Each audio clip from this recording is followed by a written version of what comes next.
Welcome to another episode of The Pipeline, an S&P Global Market Intelligence podcast that dives deep into the world of M&A and IPOs. I'm your host, Joe Mantone, and today I will speak with Vinod Chandiramani, Head of Capital Advisory at Solomon Partners.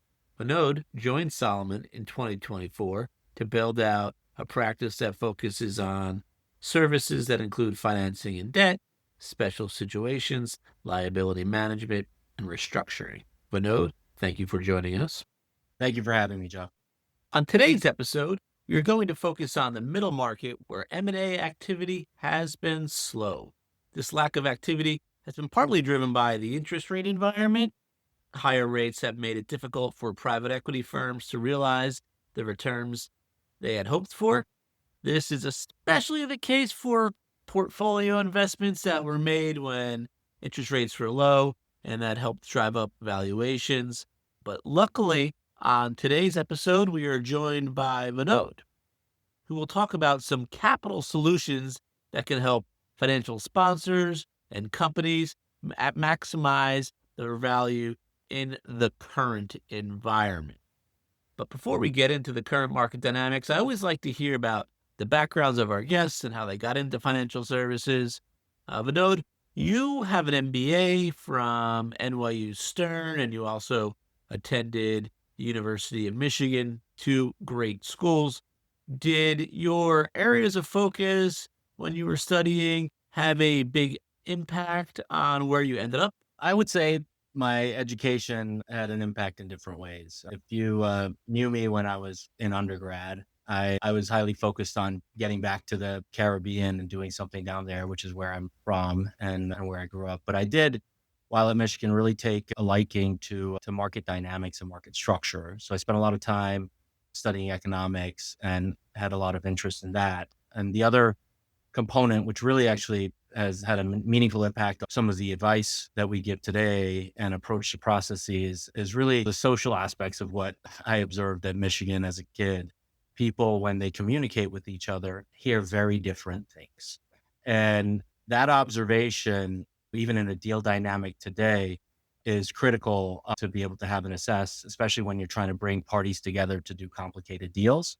So I think, honestly, looking back on my time in Michigan, that education and just human behavior was pretty critical. NYU was more directly correlated to where I ended up today. I went there with a focus on corporate finance. I was very interested in that. My time at NYU introduced me to the distressed world and distressed investing. I took a class there initially on distressed investing, which really took the knowledge I learned on market dynamics at the University of Michigan to then see how those dynamics can play out in a context where an industry is going through transition and the market structure is such that it could create opportunities either from an advisory perspective or investor perspective. And then while I was at NYU, I took a lot of classes also that were restructuring focused, which really introduced me to a professor who at that point in time was also working at Rothschild and kind of introduced me to the whole restructuring ecosystem. So in that sense, it really set me up for the initial step of an entree into the industry at some later date, because that's not where I started off. You mentioned the Caribbean. So did you ever end up getting back to the Caribbean? My whole objective post undergrad was to go back to the Caribbean and, right, frankly, be an entrepreneur. I grew up in a family of folks who all started their own businesses. These are small businesses, but effectively they traded to a certain degree, whether it's buying excess inventory off of consumer products companies at the end of a quarter and then selling them in different markets around the world. They all were traders in some way, shape, or form. And so I saw a lot of opportunity down there and thought I would end up there. I did not know when I was at Michigan, I'd meet my now wife, who is from Michigan, and frankly, I had no desire to live in the Caribbean. That's interesting, though, that you had that experience growing up and having that entrepreneur background in your family. I'm sure that has helped shape the advice that you give today. Having grown up surrounded by folks who were putting capital at risk, folks who were trying to drive outcomes, folks who really cherished the opportunity to have customers because my family was an immigrant family. It really, honestly, it put me in a spot where today, whether we're working for investors or we're working um, for issuers, our approach is to really be a trusted advisor, really be in there with the company and the team, and honestly, try and develop a strategic, long-lasting relationship. And it's never about the fee today. It's really about how do we build trust and add value over time. And frankly, I think I owe that approach and perspective a lot to just the fact that I grew up in an environment where people had to create and add value to move forward. Okay. Some of your early years were spent at Bear Stearns, and you were actually on the in-house team that was involved in the sale to JP Morgan, right? Yeah, it was an interesting time. To be honest, the lens that we looked through on that team was very narrow because, as you can imagine, things were kept a little close to the vest as it went through. But it was a really, really interesting experience. It was my first restructuring effectively. And honestly, it taught me one of the key components of what drives me today, which is really, understanding um, things can change pretty quickly and options can get narrowed pretty fast if you as an issuer have access to liquidity. And really that shapes the way we advise clients today, because I always want clients to be proactive and I always want to make sure that they're on strong footing. The other component of that really shaped how I approach things today is really it taught me how fragile our existence can be. And in my case, I was an immigrant here in the States. I was on a student visa. I was a leveraged finance banker at Bear Stearns. And it was a lot of hard work to get that seat.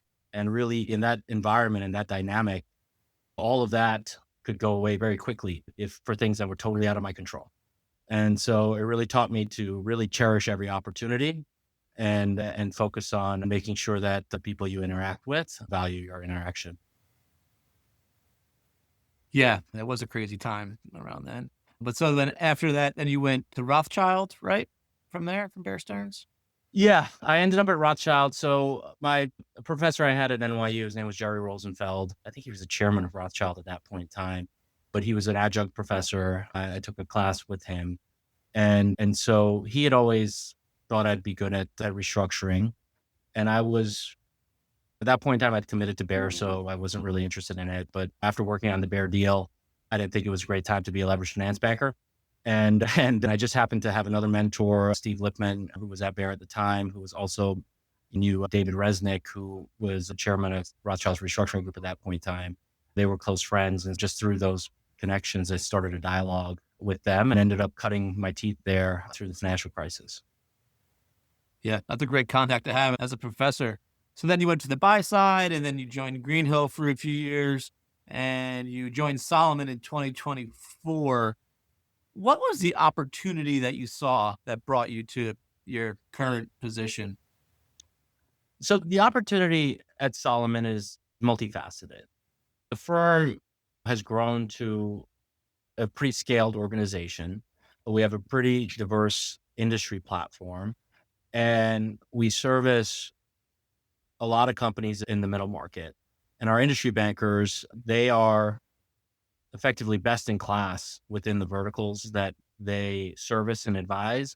So the opportunity was really twofold. One, it was there's an opportunity here, given the access that the company has to the client base, to really expand the product offering that we are engaging on and expand the dialogue that we have with our clients to topics that are beyond just M&A. And then the other component of the opportunity was Solomon has industry leading content, like I said, and I thought that there was an opportunity to take that content and monetize it in a different market. And how we expressed that initially is really, we launched a creditor advisory practice last February to really work with ad hoc groups in the term loan and high yield bond market on liability management and restructuring situations. Interesting. So you service the middle market. So how do you define the middle market? So You're correct. We are focused on the middle market as it relates to our financing business.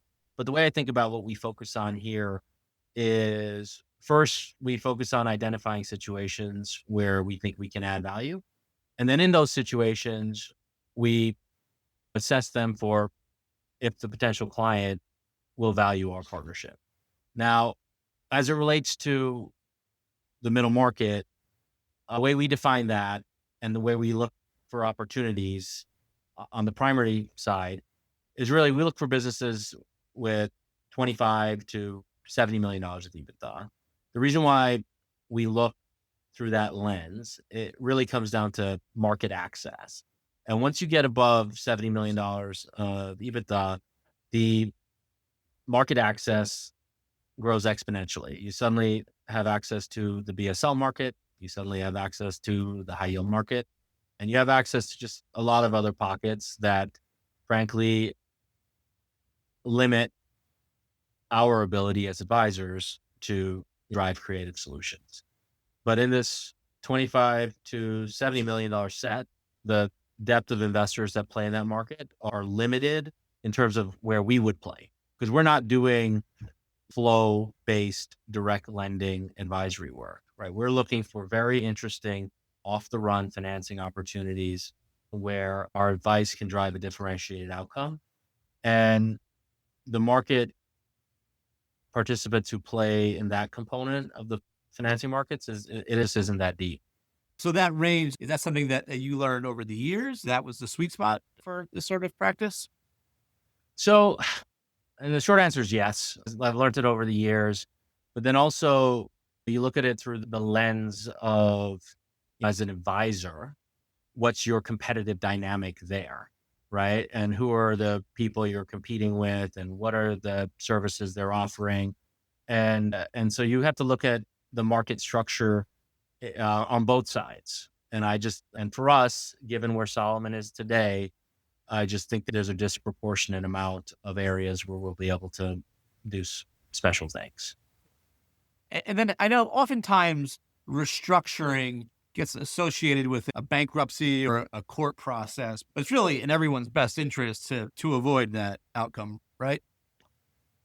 So I don't necessarily agree with that. I think it's really a cost benefit analysis, but I will say in today's world, unless there is a tangible benefit that you get as an issuer for going through the in-court proceeding, which is an expensive implementation process, I think that there are many ways to implement a financial balance sheet restructuring that avoids the friction cost of going in court. And that, to your point of benefits everyone or everybody's best interest, it increases the size of the available pie for the existing stakeholders, because they don't have to bear the burden of all the friction costs.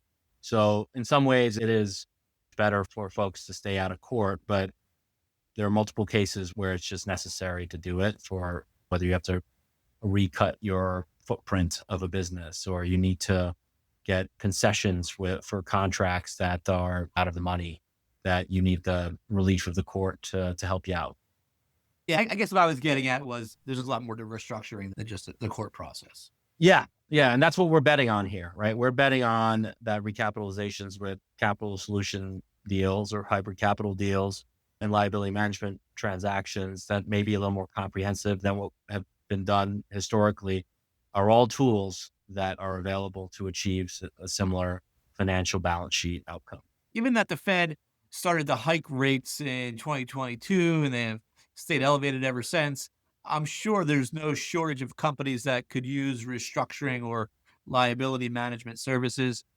Are companies in certain sectors currently more in need than other companies? The short answer to that is yes. There are companies, whether it be chems, whether it be building products to a certain degree, whether it be healthcare services, there are industries that are going through some structural challenges that are requiring a more focus on liability management restructuring. And I know it's been in the press a lot, but software will also fall into that category at some point in the not so distant future, just given that paper will likely be bid down for an extended period of time and they have the maturities that they'll have to deal with. Whether that falls more into the liability management category versus restructuring category, we'll see.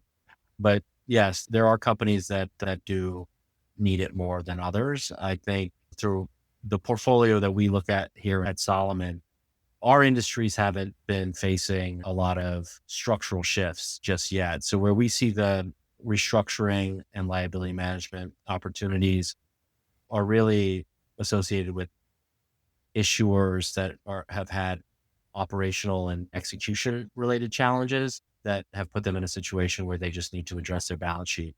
Now, for those companies that fall into that category, there is a large sliver of them that could be candidates for cap solutions and hybrid capital deals. So those issuers may not need to like quote unquote restructure, but their balance sheet composition may change materially, but just using a different tool. And what sectors does Solomon focus on? It's pretty diverse sector based. So we have healthcare services, we have financial institutions, we have consumer retail. That was the power alley of the firm at one point in time. Infrastructure and power, media, distribution, industrials. We have a strong effort on A&D and aviation services. We have a pretty broad portfolio of clients, business services as well, is super active over here. So it's pretty diverse client base, but it's largely focused on North America. The businesses themselves, very few of them outside of the infra and power are capital intense. So their cash flow conversion cycles they give them more flexibility from a balance sheet perspective. Okay. And then drilling down to M&A a bit here, from your perspective, can you unpack why we haven't seen more of a pickup in middle market M&A? I know we are seeing some larger transactions come to market, but it seems like we haven't really seen a broad pickup in middle market deals. That's right. And frankly, we're not seeing a broad pickup just yet internally. I think the factors that are impacting that can be broken down into a few different components. I think component one is just when you think about it from a macro perspective, it's a higher cost of capital environment. And as a result of that, you have a situation where businesses have been generating less levered free cash flow than initially anticipated and have had less dollars to invest in the business to grow, as well as you have a dynamic where the high cost of capital environment brings down multiples for buyers because their return threshold is just higher, right? And so you have a disconnect between what a buyer can pay just mathematically in terms of to maintain a similar return relative to a seller's expectation. The other component that we're seeing throughout our portfolio, and frankly, even when we observe businesses that we look at through our credit advisory lens, there's been margin compression, right? So, and margin compression is taking many different forms, right? It could be wage inflation, it could be incremental tech investment, it could be hard asset inflation. There's just so many components that have been putting some pressure on margins that I know some of the bigger companies, they've seen margin expansion, but the smaller businesses, that $25 to $50 million EBITDA range, they have less ability to absorb those types of issues. And again, lower margins mean less unlevered free cash flow, which then pushes down how you think about your return profile as a buyer. And like that component also impacts an owner's willingness to put an asset on the market. And so you have these headwinds that are impacting an ability to command a high price for what I'd call not best in class assets, right? So assets that are just like, it's a good book company, reasonable company, but it's going to be hard to pay a premium multiple with that fact pattern. And so I think that's been an issue. Then the question would be what will drive or help create some volume and necessitate or facilitate more M&A activity. I honestly believe there is an opportunity to use hybrid capital or structured equity to facilitate change of control transactions by putting in instruments that may have a structured equity component to them and may be able to be invested in a manner that has a high valuation multiple, but has a preferred interest over the existing equity. So an existing owner who needs to sell the asset for whatever reason could still benefit in a future monetization at a more normalized, in their mind, multiple, but at a different point in time.